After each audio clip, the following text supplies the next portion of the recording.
नमस्ते प्रणाम। मैं राज पांडे और आप देख रहे हैं एनएमडी न्यूज।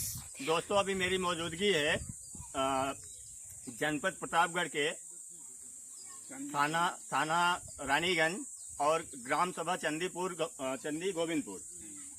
गोविंदपुर में। और यहाँ गोविंद गौतम जी की हत्या हो गई है। जैसा कि यहाँ परिवारजनों ने मुझे बताया, आपने पिछला वीडियो देखा होगा, उनकी माता जी ने बताया कि यहाँ के दो दबंग लोग हैं, एक कोई अनिल पांडे हैं और एक गुड्डू सिंह हैं, जिन्होंने गोविंद गौतम को इसलिए मार डाला क्योंकि उन्होंने उन दोनों आदमियों को शराब नहीं पिलाई। आप सोच सकते हैं दोस्तों, आपके भी बहुत सारे दोस्त होंगे, बहुत मित्र होंगे, आपका रोज उनके साथ उठना बैठना होगा। हाँ, अगर आप किसी को चाय न पिलाओ, किसी को पान न खिलाओ, अगर आप भी ड्रिंक करते हैं, आपका दोस्त भी ड्रिंक करता है, दारू पीता है, आप उसको दारू न पिलाओ तो वो आपको जान से मार देगा। आदमी किसके ऊपर भरोसा करेगा? तो उन्हीं के गांव वाले और परिवारजन हैं। हम इनसे बात करेंगे कि हुआ कैसे। तो क्या नाम है सर आपका? ब्रजेश यादव। तो यादव जी, ये बताइए, आप गांव के ही हैं, तो ये बताइए यादव जी, ये घटना कैसे हुई? ये घटना के बारे में बहुत जानकारी तो नहीं है, लेकिन ये कि हमें सूचना जब मिली तब हम वहाँ गए। तो वहाँ जब निकाला गया उसको, समय में थे, उस समय बिना वस्त्र के वो पानी से बाहर निकाला गया, लड़का मरी स्थिति में। सोचिए दोस्तों, कितनी शर्मनाक बात है कि मतलब मार तो डाले थे लेकिन पूरा उनको निवस्त कर दिए थे। मतलब रुपए पैसे निकाल लिए, पैंट निकाल लिए, चड्डी निकाल लिए। कितनी शर्म की बात है। ऐसे लोगों को, जो समाजद्रोही हैं, ये समाजद्रोही हैं, ऐसे लोगों को अगर चौराहे पे गोली मार दें तो कोई उसमें ये नहीं है। आगे बताइए। आगे फिर आए, वहाँ से पुलिस वाले ने बुलाया। जब उनको थोड़ा सा झलक मिली कटिया के माध्यम से, हाँ। उसके बाद पुलिस वाले ने उनको, फायर ब्रिगेड वाले को बुलाया। वो लोग झाबा बड़ी कटिया लेके आए, उसी में फंसाया गया, फिर साइड लगा के झाबे से निकाला गया उसे। फिर उसके बाद ले गए पुलिस वाले, अपना पोस्टमार्टम वगैरह कुछ कराए। उसके बाद आगे जो नहीं, अभी गोविंद जी की माता जी दूसरे चैनल को बता रही थी कि शायद जब वो लाश निकाली जा रही थी तो वहाँ गुड्डू सिंह खड़े थे। गुड्डू सिंह को तो एक दिन पहले कस्टडी में ले लिया था पुलिस ने। नहीं, उन्होंने शायद ये भी पहले बोला था। क्या बोले थे? जिस दिन वो उनकी माँ खोदते हुए गई थी वहाँ, हाँ। मुलाकात गुड्डू सिंह से हुई थी। हाँ। तो उस समय गुड्डू सिंह ने इनसे, इनकी माँ से शायद ये कहा कि मार के फेंक दे, जा जौन करत हो कैला। वो प्रशासन के सामने ये है योगी बाबा की हमारे सरकार। जो योगी बाबा बोलते हैं कि हमारा प्रशासन बहुत मुस्तैद है, हर चौराहे पे यमराज बैठा है, और उसी यमराज के सामने वो हत्यारा बोल रहा है कि मैंने मार के फेंक दिया, तुमको जो करना है जाओ कर लो। इस शर्मसार करने वाली बात है।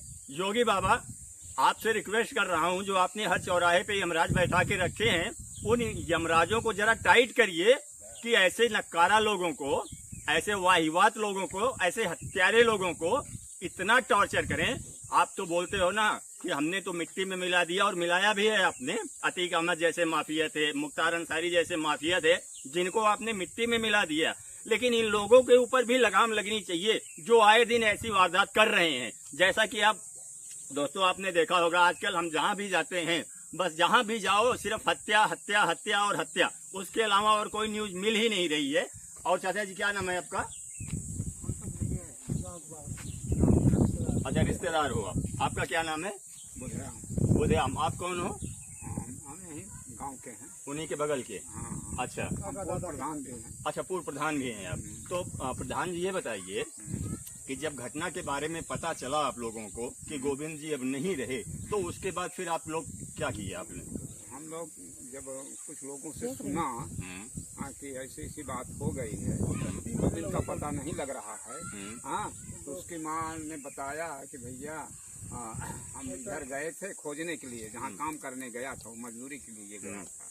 काम करने गया था तो कुछ लोगों ने बताया कुछ को मारे पीटे लोग, कुछ शराबी लोग थे वहाँ, हाँ, मार पीट करके। नहीं, शायद सुनने में ये भी आया, लोग बता रहे थे कि वो शराब नहीं पिला है इसलिए उनको मारा गया। हाँ, अब जो कुछ हो भाई, वहाँ मैं मौके पे तो था नहीं, इसलिए मैं नहीं जानता उसके बारे में।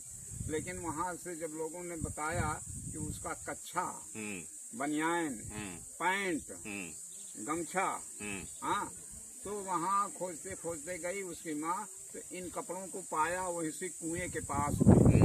कुएं के पास में पाया, तब देखा कि यहाँ एक पाल था, नजर आ रहा था, उसको बुलाया। बुलाया कि भैया हमारा लड़का कल ही से गायब है, यहाँ नहीं मिल रहा है, तो ये भैया देखते आते इधर कुआं देखा, इधर उधर कहीं दिखाई नहीं दिया। हाँ, इतना जरूर देखा कि जो कुएं के ऊपर काई पड़ी थी, हाँ, काई वो फटी हुई थी, मतलब उसमें डाला इसलिए काई फट गई थी। हाँ, काई फट गई थी तो वो जगह बना हुआ था काई के, जहाँ फटी हुई थी वहाँ पानी साफ दिखाई दे रहा था। तो उसने बताया, हल्ला हल्ला किया, तो फिर आई यहाँ तो कहने लगी कि भैया ऐसी ऐसी बात है, हमारा लड़का नहीं मिल रहा है। तब किसी से कहा तो उसने कहा कि 100 नंबर बुलाओ। तो 100 नंबर पुलिस आई। 100 नंबर पुलिस आई, तब उसने कहा कि कहाँ स्थल है, गया दिखाने के लिए, तो गई वहाँ भी उसको दिखाया। तो उसने फतनपुर थाने को, ये रानीगंज थाना पड़ता है, और घटना जो हुई थी वो फतनपुर थाने के अंदर, फतनपुर थाने के अंदर गांव धनौपुर में हुई है। तो वहाँ जब देखा तो उसने फतनपुर थाने को सूचना दिया, तो वहाँ से 2 पुलिस आए, इधर उधर देखा, कुएं में भी गए देखे, तो उसने कहा कि हमको शक हो रहा है कि इसी कुएं में उसको फेंका गया है। तो वहाँ से फिर उसने 2 गाड़ी और मंगवा लिया, पुलिस आए यहाँ। तो कुछ लोगों ने बताया कौन कौन इनके साथ थे।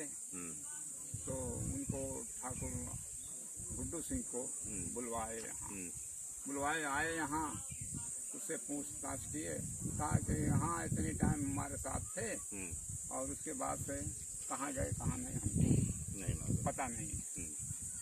तो काफी देर के बाद पुलिस के बुलवाने पे आया। उसके बाद लाश मिली, पोस्टमार्टम में गई, पास पुलिस तो कहाँ मिली। उसके बाद फिर वहाँ पानी में कटिया डाले और खोजने लगे तो मिला नहीं। तो फिर यहाँ के भी यसो आए और वहाँ के भी आए, तो उन्होंने फायर ब्रिगेड वालों को बुलाया।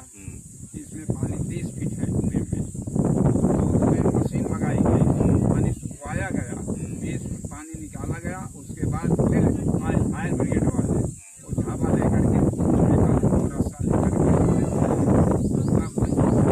कुएं में कोढ़ा था, कोढ़ा में जमा गया, फंस गया। तो वहाँ से निकाले, सुबह रात मशीन चली 9 बजे से 3:30 बजे रात तक चली मशीन। तब उसको कटिया लगाए और उसको उसी में गिराए छापा में। तब उस निबस्त होकर के वो तब बाहर लाए। जब वहाँ गिलारी पे पहुँच गए तो उसमें कपड़ा मंगवाया, नंगा था, कपड़ा मंगवाए, गमछा मंगवाए, उसके बाद उसको ढका, तब बाहर किया। तब वहाँ से पुलिस पंचनामा किया, पोस्टमार्टम मिला, पंचनामा करके लिखवाया, हमने लिखा भी है पंचनामा, लिख करके साइन किया। उसके बाद और लोगों से कराया, ग्राम प्रधान से भी कराया, वर्तमान प्रधान जो थे उनसे कराया। उसके बाद लाश पोस्टमार्टम की गई कल। अच्छा ये बताइए चाचा जी, अभी तक इनके घर पे कोई नेता विधायक कोई आए थे? अब वहाँ धीरज ओझा आए थे, वर्तमान विधायक तो अभी आए नहीं हैं, आज तक भी नहीं आए। और भीम आर्मी वाले आए थे, उन्हीं के सख्त से जो कार्यवाहियाँ हुई हैं उन्हीं के द्वारा हुई हैं। अब सोचिए दोस्तों, यहाँ का जो नक्कारा विधायक है, नक्कारा ही बोलता हूँ मैं उसको, क्योंकि यहाँ आर के वर्मा जो हैं, रानीगंज तहसील में कहीं भी कोई घटना हो जाए, वो आदमी कभी कहीं किसी के दरवाजे नहीं जाता है, किसी के सुख दुख में नहीं जाता है। वो आदमी आया, वोट लिया, चुनाव जीत गया, आज फॉर्च्यूनर से चल रहा है। अभी आपने पिछला वीडियो मेरा देखा होगा, भोजेमऊ गांव के, वो भी दलित परिवार था, वहाँ भी घटना हो गई थी, वो आदमी आया नहीं, लेकिन वो आदमी आज आने वाला है, मुझे सूचना है, आज वो आदमी आएगा वहाँ पे, और आज वहाँ हम उसकी जम के रेलाई करेंगे, और आपको मैं ये वचन देता हूँ कि उसको इतना आज वहाँ मैं रेलूंगा कि वहाँ से वो निकलेगा तो सीधा इनके ही घर आएगा। ये मेरा आपको वचन है, इस पत्रकार का आपको वचन है कि आज उससे ऐसे ऐसे सवाल करूंगा कि वहाँ से निकलेगा तो सीधा इन्हीं के घर आएगा वो, क्योंकि ये विधायक हैं, ये सपा वाले बोलते हैं ना पीडीए, पिछड़ा दलित अल्पसंख्यक, ये दलित परिवार इनको नहीं दिख रहा है, ये सब दलित लोग हैं, ये इनको नहीं दिखते हैं। ये चुनाव के टाइम पे वोट लेने की राजनीति करते हैं और तब इनको दलित याद आते हैं। अगर यही कोई दूसरे धर्म का होता तो ये छाती पीटते अभी यहाँ पे। तो ये बताइए चाचा जी, अभी आप लोगों का मांग क्या है? जो दोषी हैं उनके साथ क्या होना चाहिए? हमारी मांगे हैं, उनको सख्त जो सजा मिलनी चाहिए। हाँ। और उस गरीब परिवार को न झुग्गी झोपड़ी है उसको रहने के लिए, उसके बीवी बच्चों को रहने के लिए उसको आवास मिलना चाहिए। और उसको जगह जमीन नहीं है, 2-4 बीघे जमीन हो सके तो दें, और उसको 50 लाख मुआवजा मिलना चाहिए। अब वो तो चला गया, लेकिन उसका परिवार जो है यहाँ एकदम बिल्कुल कोई सहारा गुजर देने बसर वाला कैसे नहीं होगा? है, गुजर बसर करने वाला कोई नहीं है कि कोई उसकी मदद करे। बिल्कुल दोस्तों, आपने पिछले वीडियो में देखा होगा, वाइफ है उनकी, ज्यादा से ज्यादा 25-26 साल की उम्र है। उसकी लड़के की 30 साल की उम्र है। हाँ, एक छोटी सी बेटी है जिसकी उम्र 6-7 साल की है। हाँ। जिस छोटी सी बच्ची के सर से बाप का साया छिन गया ना, तो उस बेटी का गुजर बसर कौन करेगा? उस जो अभी विधवा हो गई है गोविंद की औरत, उनका जो है जिंदगी, उनका जीवन यापन कैसे चलेगा?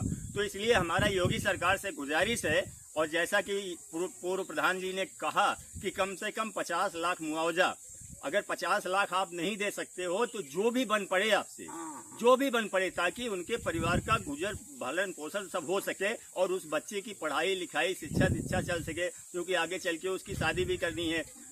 गोविंद के पिताजी पहले ही गुजर चुके हैं। हाँ, उनकी विधवा माँ है, तो उस माँ का भी तो सहारा छिन गया। उस माँ को जो है मतलब अभी वृद्ध हैं, उन माँ को कौन देखेगा? क्योंकि अब तो गोविंद जी है नहीं। तो दोस्तों, यही था प्रतापगढ़ रानीगंज थाना से मेरा वीडियो। बाकी आपको गोविंद के परिवार के बारे में, इस दलित परिवार के बारे में आपकी क्या राय है, आप कमेंट बॉक्स में जरूर रखिएगा। और आपसे यही निवेदन है कि इस वीडियो को इतना आप शेयर कीजिए, इतना शेयर कीजिए, ताकि उच्च अधिकारियों तक यह वीडियो पहुंच सके और इस परिवार को न्याय मिल सके। ठीक है दोस्तों, आपसे मिलते हैं किसी अगले वीडियो में। तब तक के लिए जय हिंद, जय भारत।